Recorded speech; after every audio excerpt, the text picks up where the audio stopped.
시편 69편은 탄원시예요. 자기의 속마음을, 자신의 아픔을, 자신의 힘든 거를 표현하는 것이죠. 그래서 우리도 표현하시길 원합니다. 우리 한국 사람이 표현을 잘 못해요. 그냥 안에 꾹 참고 있죠. 그러다 보니까 안에서 상하죠. 상처가 됩니다. 부패해요. 그렇죠? 우리는 안에 있는 것을 하나님께 올려드리시기를 원합니다. 표현하시기를 원합니다. 이 탄원시는 깊은 슬픔과 어떤 절망, 아픔, 힘든 거를 하나님께 표현하는 거예요. 그래서 하나님의 구원을 향한 간절한 기도를 드리는 것이죠. 그래서 이제 대략 60편의 순서를 보면 1절에서 4절은 절망과 어떤 고통을 표현합니다. 주로 이 시작이 아예요. 내가 중심이에요. 내가 하나님이여 나를 구원하소서. 물들이 내 영혼까지 흘러 들어간 나이다. 이렇게 시작하죠. 내가 굉장히 중심에 있어요. 내가 중심에 있습니다. 5절에 보면 자신의 잘못을 회개하는 것이 있고 7에서 12절에 보면 이제 나에서 이제 원수를 향해요. 다음 원수들로 인해 고난을 당하는 자신의 힘듦, 어려움을 하소연하고 있습니다. 주의 집을 위하는 열성이 나를 삼키고 주를 회방하는 회방이 내게 미쳤나이다. 그러고 나서 이제 하나님의 구원을 요청하죠. 간청합니다. 하나님 나를 구원해 주시옵소서. 이제 나로 시작해서 결국은 하나님께 확장되어지는 그 하소연의 모습, 탄원시의 모습을 보게 됩니다. 14절 나를 수렁에서 건지사 빠지게 말게 하시고 나를 미워하는 자에게와 깊은 물에서 건지소서. 이제 나에게서 시작해서 누군가 상대가 있는 것이죠. 나와 원수 그리고 하나님 이렇게 그 다음에 찬양과 감사로 마무리하게 돼요. 5년 사람들이 보고 와서 기뻐할 것이니 하나님을 찾는 사람들아 그들의 심장에 생명이 고동칠 것이다. 그렇죠? 여기에서는 마지막 거의 끝절에서는 나라는 것이 빠지고 누군가 우리 그리고 하나님을 찬양하는 것으로 마무리가 됩니다. 나로 시작해서 하나님으로 확장되어지는 그 관점의 확장의 모습을 보게 되죠. 그럼 천지가 그를 찬송할 것이요 바다와 그 중에 모든 동물도 그리 할지라. 천지까지 좁은 나로부터 시작해서 그것이 확장되어져서 천지 온 우주 만물이 하나님을 찬양할 것이다라는 것으로 아주 광대한 그림이 그려집니다. 이것이 바로 기도예요. 한마디로 나의 관점에서 더 큰 관점으로 확장되어져 가는 것. 어디까지?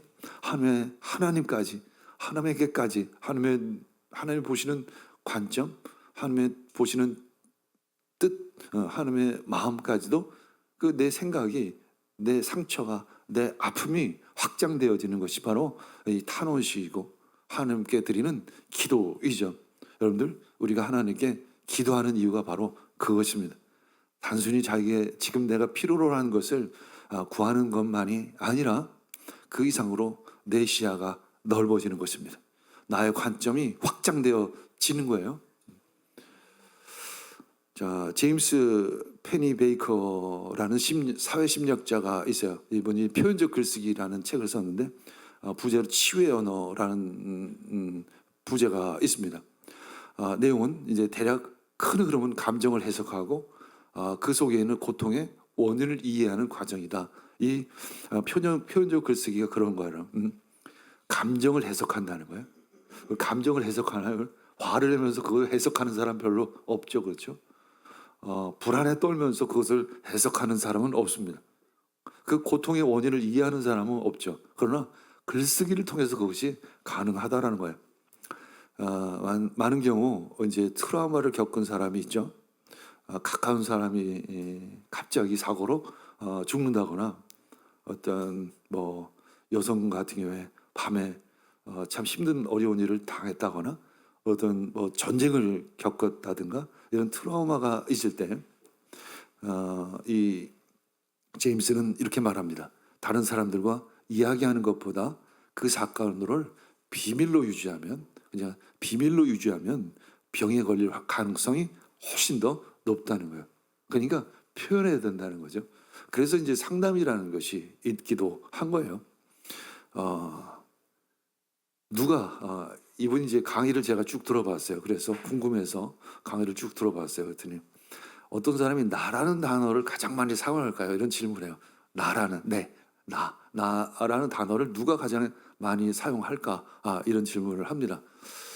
한마디로 고통을 겪고 있는 사람, 특히 우울증에 걸린 사람들이 나라는 단어를 굉장히 많이 사용한다는 것입니다.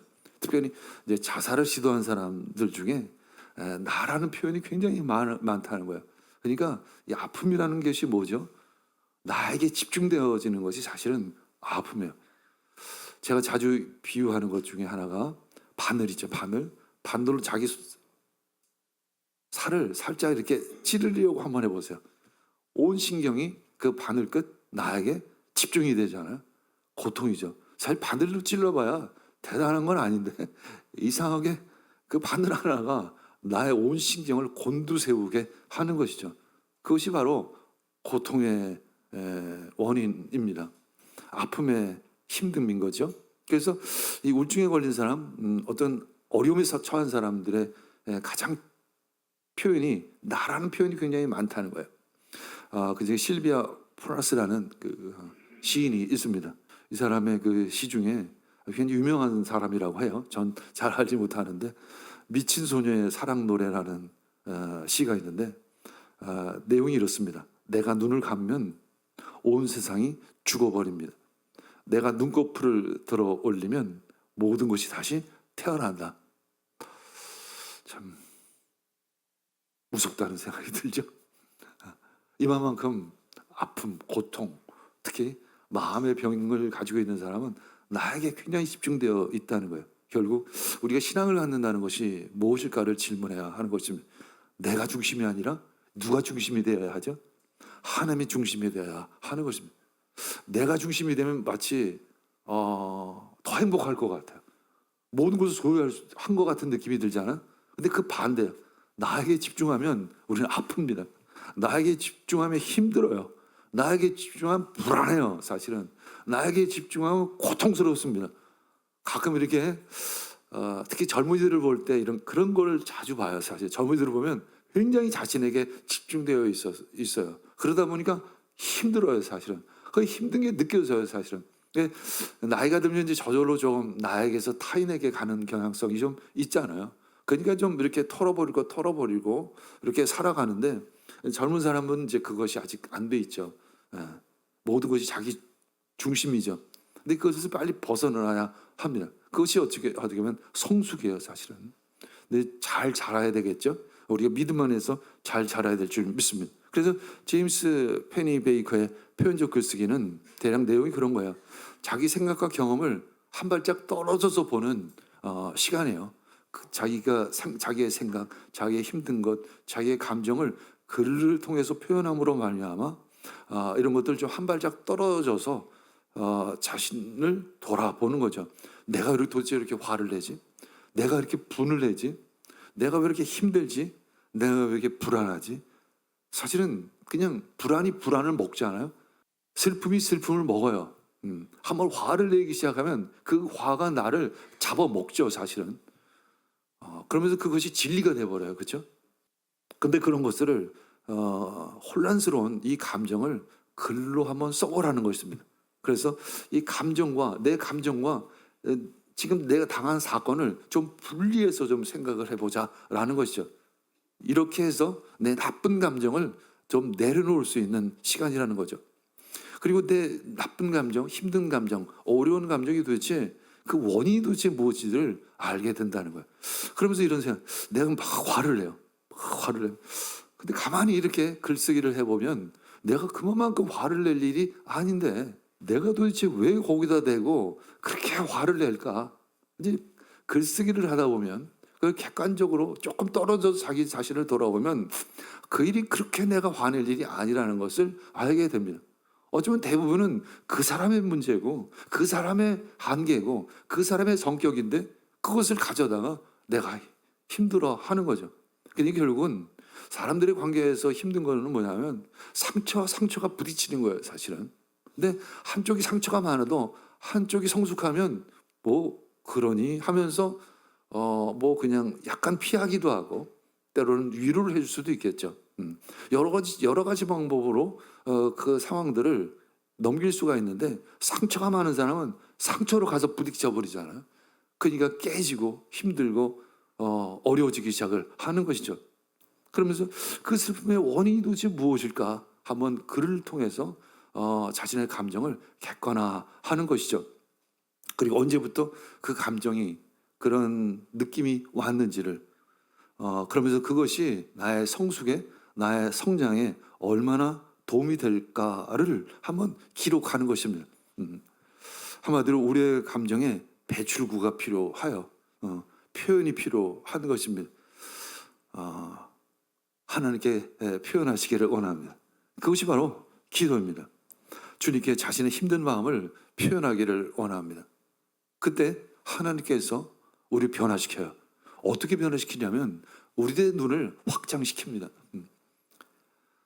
뭔가 우리는 판단할 땐 늘 나 중심이죠. 그래서 내 경험, 내 생각, 내 성격, 내 감정으로 판단을 하지만 우리가 기도할 때 내 감정이 아닌 하나님의 눈으로 하나님의 말씀으로 판단하게 되는 것이죠. 그것이 바로 성숙입니다. 그것이 믿음이죠. 자, 우리 다윗 역시 시편을 통해서 기도를 통해서 자신의 아픈 마음을 올려드리고 있습니다. 자, 1, 2절 읽겠습니다. 하나님 나를 구원해 주십시오. 목까지 물이 찼습니다. 발붙일 곳이 없는 깊고 깊은 수렁에 빠졌습니다. 물속 깊은 곳으로 빠져 들어갔으니 큰 물결이 나를 휩쓸어 갑니다. 큰 물결이 나를 휩쓸어 갑니다. 지금 고통과 절망과 아픔으로 내가 죽어가고 있습니다. 너무 힘들어요. 너무 어렵습니다. 여러분들 여기서 알 수 있는 건 뭘까요? 나만 힘든 것이 아니라는 것입니다. 누구나 다 사실 힘듭니다. 누구나 다 어렵습니다. 그런데 그것을 어떻게 처리하느냐가 참 중요하죠. 그러면서 한마디로 이 1, 2절 말씀은 나는 아무것도 할 수 없습니다 라는 거예요. 나는 아무것도 할 수 없습니다. 근데 보통 보면 이런 상황 속에서 내가 뭔가를 할 수 있을 것 같아요. 뭘 할까요? 화를 내는 거죠, 사실은. 슬퍼하는 거예요. 파괴적인 것이 뭔가 그것을 해결책이라고 생각을 하지만 이 시편 기자는 좀 달라요. 한마디로 상황을 직시하는 거죠. 나는 아무것도 할 수가 없습니다. 내가 할 수 있는 것은 없습니다. 이것은 대단한 고백이에요, 사실은. 대단한 깨달음입니다. 내가 뭘 할 수 있을 것 같아서 뭔가 내가 내 상처 때문에 아니면 저 사람 상처와 내 상처가 부딪혀가지고 힘들면 가서 들이받잖아요, 그렇죠? 들이받아요. 왜 그러냐고. 왜 들이받아? 그냥 들소가 머리로 뼈로 뿔로 들이받듯이 상대를 들이받아버립니다. 그럼 그게 해결책일까요? 그렇게 해서 해결이 날까요? 더 큰 문제가 생기죠. 물론 거기서 싸워서 그냥 이었다 쳐요. 다음에 가면 또 그런 일은 계속 반복해서 이어지는 거죠. 근데 평생 싸우다 볼 일 다 보게 되는 것입니다. 한마디로 나는 아무것도 할 수 없습니다. 하나님이여 나를 구원하여 주시옵소서. 물들이 내 영혼까지 흘러 들어왔나이다. 그 물이 내 목까지 찼습니다. 거의 죽을 지경입니다. 아주 긴급합니다. 그렇죠? 빨리 구조해 주십시오. 빨리 그 물에서 건져내 주시옵소서. 내가 할 수 있는 것은 아무것도 없습니다. 발붙일 곳 없는 깊고 깊은 수렁에 빠져 있습니다. 그러니까 수렁에 빠졌는데 발이 닿지를 않는 거예요. 그만큼 무서운 일이 어디 있습니까? 근데 점점 빠져 들어가기 시작을 하는 것이죠. 한마디로 지금 내가 밟고 있는 것이 굉장히 불안정하다는 거예요. 내가 살고 있는 상황 자체가 굉장히 어지럽다는 거예요. 안정되지를 않는다는 것입니다. 죄와 삶의 압박 가운데 어떤 견고한 기초가 필요합니다. 주님, 기초가 필요합니다. 내가 서 있을 자리가 필요합니다. 내가 서 있을 곳이 없습니다. 깊은 물에 들어가니 큰 물이 내게 넘치나이다. 그러니까 한마디로 큰 물이 넘쳐나니까 어떻게 돼요? 통제력을 상실하게 되는 것입니다. 물에 빠진 사람이 통제력이 없죠. 그냥 물이 흘러가는 대로 깊이 물속으로 빠져들어가고 그 가운데 이제 호흡은 멈춰지고 물은 목구멍으로 들어가기 시작을 합니다. 한마디로 무력한 것이죠. 한번 물에 빠져 죽을 고비를 넘기신 분들은 대략 그런 내용을 알 거예요. 저도 초등학교 전에 한번 물에 빠진 적이 있었는데 뭐 그냥 그렇게 흘러가서 이렇게 해서 죽는 거구나. 마치 그런 것처럼 디딜 기초가 없고 붙잡을 어떤 끈이 없는 것이고 누가 긴급하게 도와줘야 되는데 도움의 손길은 없는 상황, 바로 그것이 이 시편 기자의 지금 상황인 것입니다. 3절 읽겠습니다. 목이 타도록 부르짖다가 이 몸은 지쳤습니다. 눈이 빠지도록 나는 나의 하나님을 기다렸습니다. 한마디로 왜 응답이 없으십니까? 그런 내용이죠. 내가 이렇게 간절히 외치는데 왜 응답이 없으십니까? 절망과 피로 모든 것이 쇠약해졌습니다. 이제 일어날 힘도 없습니다. 이제 기도할 목소리도 나지를 않습니다. 간절히 외치지만 하나님의 응답은 없습니다. 도대체 언제 구원해 주시겠습니까? 4절 까닭도 없이 나를 미워하는 자들이 나의 머리털보다도 많고 나를 없애버리려고 하는 자들, 내게 거짓 증거하는 원수들이 나보다 강합니다. 내가 훔치지도 않은 것까지 물어주게 되었습니다. 내가 당해낼 수가 없습니다. 그리고 특히 어려움에 처하면 주위에 사람이 아무도 없구나라는 것을 느끼게 돼요. 그렇죠? 뭔가 큰 문제에 닥치면 아무도 나를 도울 사람이 없다는 것을 알게 됩니다. 까닭 없이 나를 미워하는 자들이 내 머리털보다 많습니다. 원수들이 내 주위에 가득합니다. 나를 공격합니다. 나는 고립되어서 방어할 수가 없습니다. 더군다나 그들은 나보다 훨씬 더 강합니다. 힘이 세고 또 영향력도 강합니다. 그리고 숫자도 되게 많습니다. 나는 그들을 당해낼 수가 없습니다. 한마디로 나는 혼자 싸우기에는 너무 벅찹니다. 더군다나 내가 훔치지도 않은 것을 내가 훔쳤다고 이야기하고 내가 그것을 배상해야만 하는 상황까지 닥쳤습니다. 내가 짓지도 않은 죄를 내가 누명을 쓰고 있습니다. 내가 이렇게 죄인 취급을 당하고 억울합니다. 주님, 억울합니다. 그런데 그들은 너무 힘이 셉니다. 그들은 너무 숫자가 많습니다. 5에서 6절 하나님, 주님은 내 어리석음을 잘 알고 계시니 내 죄를 주님 앞에서는 감출 수 없습니다. 만군의 주 하나님, 주님을 기다리는 사람들이 나 때문에 수치를 당하는 일이 없도록 하여 주십시오. 이스라엘의 하나님, 주님을 애써 찾는 사람들이 나 때문에 모욕을 당하는 일이 없도록 하여 주시옵소서. 이제 자신을 돌아보아요. 그러니까 글쓰기를 통해서 우리들 기도를 통해서 자신을 돌아보게 되는 거예요. 처음에는 원망을 하고 하소연을 하고 원수들을 탓하고 했지만 그러는 가운데 자기 자신을 한번 돌아보게 되는 거죠. 나는 하나님 앞에 어떠한가? 나는 이웃들 앞에서 떳떳한가? 나는 죄가 없는가? 이런 질문을 하게 되는 거예요. 나에게도 참 잘못이 있었구나. 나도 참 부족한 것이 참 많지. 나도 저런 상황에 있다면 어쩌면 저렇게는 아닐지라도 또 다른 이상한 모습으로 반응했을 텐데 우린 그렇지. 우리들은 다 죄인이지. 우리들은 다 부족하지. 우리들은 다 한계가 많지 하면서 자신의 실패와 실수를 인정합니다. 그리고 나의 약점과 한계도 인정하게 되는 거죠. 이것이 사실은 기도하기 때문에 이게 가능한 것이지 그냥 자신의 감정에 휩싸여 버리면 그냥 내 감정이 맞다고 생각해요. 그렇죠? 내가 화를 내는 것이 맞지. 저놈은 진짜 그냥 어떻게 해야 되는데 막 이런 거죠. 그러나 가만히 기도하다 보면 나도 그렇지. 나도 참 실수 많은 인간이지. 나도 죄 많은 인간인데 나도 참 별 볼 일 없는 인간인데 그런 마음이 들기 시작합니다. 하나님, 나도 생각해보니까 주님 앞에 온전치 못하군요. 나로 인해서 우리 공동체가, 우리 교회 식구들이 수치를 당하지 않게 해주십시오. 나로 인해서 우리 가족들이 수치당하지 않게 주시옵소서. 나로 인해서 걸림돌이 되지 않게 주시옵소서. 이게 바로 이스라엘의 하나님이에요. 갑자기 왜 이스라엘의 하나님이 나와요, 여기서? 그렇죠? 내가 힘들고 어려웠는데 무슨 우리 나라와 민족이 생각이 나요, 사실은? 기도하니까 그것이 생각이 나는 거죠. 표현하다 보니까 생각이 나는 거예요. 한번 자신의 상황을 조금 멀찍이 떨어뜨려 놓고 나를 바라보니까 내가 보이기 시작을 하는 거예요.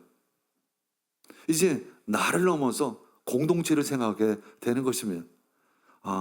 나의 실수가, 나의 부족함이, 내가 그렇게 감정적으로 반응했던 것이 돌아보니까 이것으로 인해서 사람들이 힘들면 안 될 텐데, 나로 인해서 더 어려워지면 안 될 텐데, 그렇지, 이 문제가 나로 정리가 돼야 하지, 이런 생각을 갖게 되는 것이죠. 7절 8절 읽겠습니다. 주님 때문에 내가 욕을 먹고 내 얼굴이 수치를 덮었습니다. 친척에게 따돌림을 당하고 어머니의 자녀들에게 마저 낯선 사람이 되고 말았습니다. 그래도 나는 하나님께 헌신했습니다. 나는 그래도 하나님의 말씀을 지키려고 애를 썼습니다. 그런데 그것으로 인해서 내가 오히려 고통과 소외를 당하고 있습니다. 내 얼굴이 수치로 덮었습니다. 한마디로 나의 정체성이, 내 전 인격이 아주 깊은 상처를 입었다는 것을 의미합니다. 그렇게 생각될 때가 있어요, 그렇죠? 내 전 인격이 다 너무 수치를 당하고 억울하고 참을 수가 없는 거예요. 자존심이 너무 뭉개진 거예요. 내 어머니의 자녀들까지도 낯선 사람이 된 거예요. 가까운 사람조차도 나를 멸시하는 것입니다. 나를 조롱합니다. 이때 우리는 예수 그리스도가 생각이 나요.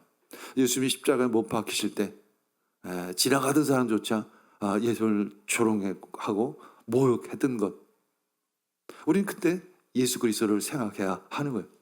하나님 때문에 조롱받고 하나님 때문에 모욕당하신 그 예수님, 우리를 구원하기 위해서 십자가에 못 박히신 그 예수님을 그때 우리는 한번 생각하는 거죠. 내가 모욕당하고 나도 힘들었는데 예수님은 얼마나 힘드셨을까? 예수님은 얼마나 어려우셨을까? 그 치욕. 그럼에도 불구하고 예수님은 마지막에 저들은 자기가 하는 일을 알지 못하오니 하나님 아버지 저들을 용서하여 주시옵소서. 아니 도대체 예수님은 어떻게 그런 기도가 나올 수 있을까? 어떻게 십자가의 고통을 당하시면서 그런 용서의 기도가 나올 수 있을까? 그런 생각까지 미치게 되어지는 거죠. 자, 9에서 10절 보면 읽겠습니다. 시작. 주님의 집에 쏟은 내 열정이 내 안에서 불처럼 타고 있습니다. 그러나 주님을 모욕하는 자들의 모욕이 나에게로 쏟아집니다. 내가 금식하면서 울었으나 그것이 오히려 나에게는 조롱거리가 되었습니다. 이것이 예수님의 인용하신 또 말씀이기도 하죠. 주님의 집에 쏟은 내 열정이 내 안에서 불처럼 타오르고 있습니다. 그래도 내가 하나님에 대한 열심, 내 믿음만은 그래도 지키려고 참 애를 썼습니다. 주님, 그래도 내가 믿음을 지켰어요. 그래도 내가 믿음을 지켰습니다. 주님의 집, 성전 혹은 하나님의 백성이라는 의미를 가지고 있습니다. 하나님의 집의 그 거룩함, 그것을 지키기 위해 내가 모든 것을 바쳤습니다. 불처럼 내 마음이 타오르고 있습니다. 그러나 주님을 모욕하는 자들의 그 모욕이 오히려 나에게로 쏟아집니다. 이것이 바로 예수님이 당하신 모욕이에요. 예수님이 당하신 치욕인 것이죠. 우리는 그때 나만을 생각하는 것이 아니라 예수님을 바라보는 것입니다. 참, 나야 실수도 많고 나야 문제도 많고 나도 참 어지간하지만 도대체 예수님은 왜 그런 모욕을 당하셨을까? 왜 예수님은 그렇게 치욕을 당하셨을까? 왜 벌거벗김을 당하시고 그 십자가에 못 박히셨을까?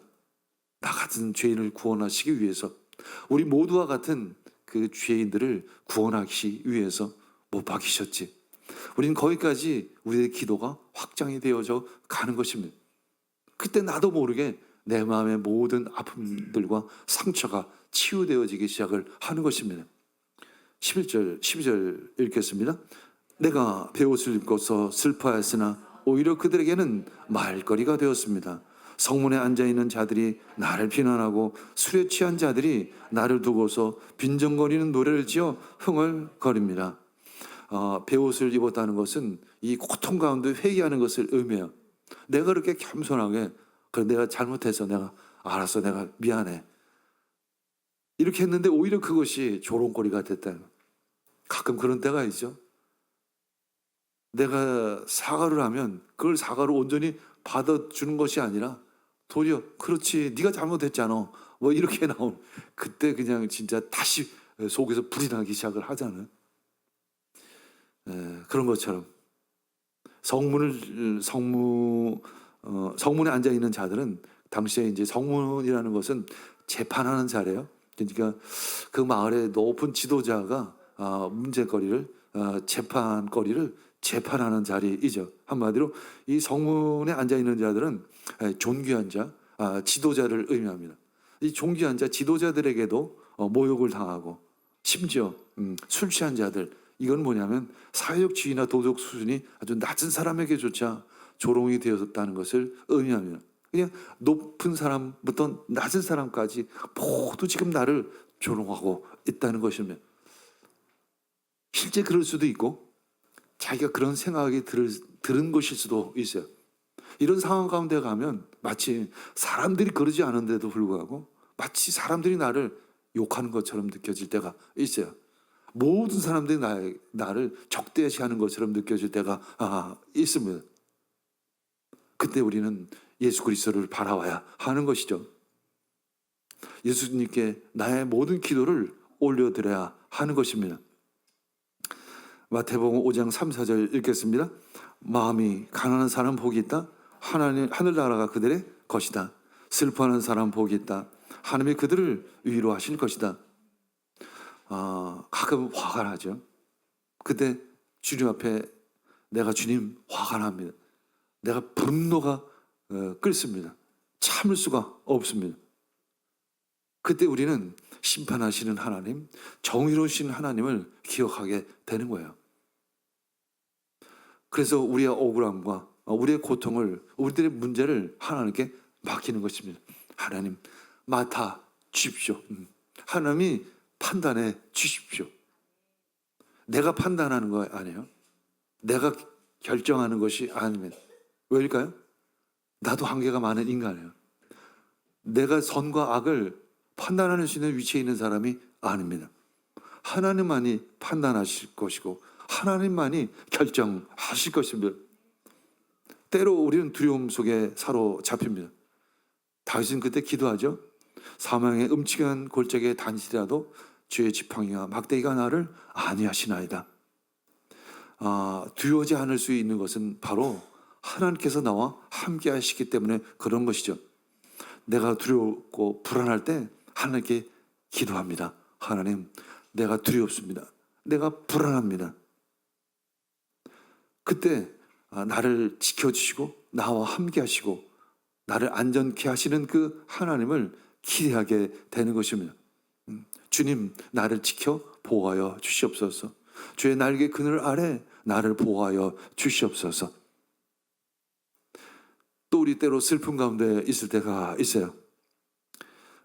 그때 예수 그리스도의 십자가를 기억하는 것입니다. 그렇게 아프시고 그렇게 상하시고 그렇게 다치시고 그렇게 죽으셨는데 그것으로 말미암아 예수님은 우리를 치유해 주신 것입니다. 우리를 고쳐 주신 거예요. 우리 예수님의 십자가를 생각하면 내 아픔이, 내 상처가 아뭅니다. 치유가 되는 것이죠. 고통 가운데서도 우리와 함께 하시는 그 예수님, 예수님의 십자가는 바로 치유의 십자가이죠. 그러면서 또한 받은 복을 기억합니다. 그러면서 받은 복에 대해서 하나님께 감사를 올려드리는 것이죠. 주의 선하심과 공급하심을 깨닫게 됩니다. 돌아보니까 내가 나의 나된 것은 내 힘이 아니라 내 능력이 아니라 하나님 덕분인 것을 깨닫게 됩니다. 하나님께서 공급해 주시고 나에게 채워 주시고 나에게 복 주신 그 덕인 줄 압니다. 주님, 이 은혜 늘 기억하게 주시옵소서. 이 은혜 늘 감사하게 주시옵소서. 바로 그래서 우리는 기도하는 것입니다. 복 달라고 기도하는 것 이상으로, 내 문제를 해결해 달라고 기도하는 것 이상으로, 기도에는 바로 천국을 여는 열쇠, 그 비밀이 그 안에 담겨 있는 것입니다. 결국 우리는 그러므로 말미암아 예수 그리스도 그 하나님을 더 알게 되는 것입니다. 마음이 가난한 사람은 복이 있다. 하나님의 나라가 그들의 것이다. 슬퍼하는 사람은 복이 있다. 하나님의 그를 위로할 것이다. 그렇죠? 애통하는 자에게 복이 있다고 말씀하고 있습니다. 그래서 왜 애통할까요? 나와 우리 모두의 죄 때문에 애통해 하는 것이죠. 왜 우리가 문제를 겪죠? 우리가 왜 어려움을 겪죠? 왜 우리 관계 가운데 힘들죠? 우린 다 부족해요. 우린 다 연약합니다. 연약한 사람들끼리, 죄인들끼리 모인 것이 교회예요. 공동체입니다. 아직은 천국이 아니에요. 천국이 시작됐을 뿐입니다. 우린 천국을 향해서 한 걸음 한 걸음 가는 것입니다. 매일매일 조금씩 자라가면서, 매일매일 자라가면서 마치 콩나물이 자라듯이 매일 자랍니다. 그리고 그 콩나물이 하늘 끝까지 올라가기를 기도하는 거예요. 마치 그런 것처럼. 그 예수님의 성숙한, 예수님의 그 장성한 분량까지 자라기를 간절히 원하는 마음으로 하루하루 신앙생활을 해 가는 것입니다.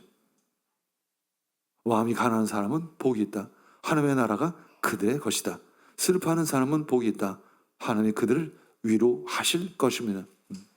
우리들의 모든 죄들을 위해서 지금 애통해야 하는 것입니다. 슬퍼하는 것이죠.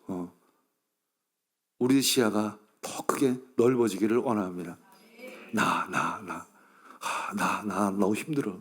나 너무 어려워. 나 지금 너무 아파. 나 너무 괴로워. 에서 시작해서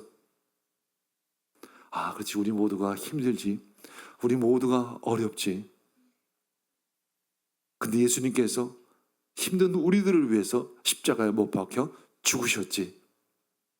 하나님 얼마나 힘드셨을까? 하나님, 예수님은 얼마나 어려우셨을까? 나에게서 하나님께로 옮겨지는 관점, 시야가 되기를 축복합니다. 우리 함께 기도하겠습니다.